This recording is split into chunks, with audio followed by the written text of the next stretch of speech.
ভালো সময় আসার আগে ঈশ্বর আপনাকে এই 5টি সংকেত দেয়। 1, যখন কোনো ব্যক্তির চোখ ব্রাহ্ম মুহূর্তে অর্থাৎ ভোর 3টে থেকে 5টার মধ্যে খুলে যায় অথবা ওই সময়ের মধ্যে তিনি স্বপ্নে ভগবানকে দেখেন।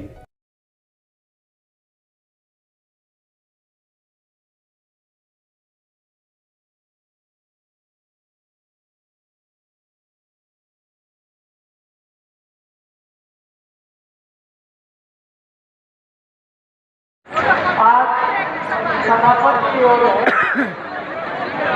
कल हवन और यज्ञ के साथ इस मंदिर कार्यक्रम की पूर्णाहुति होगी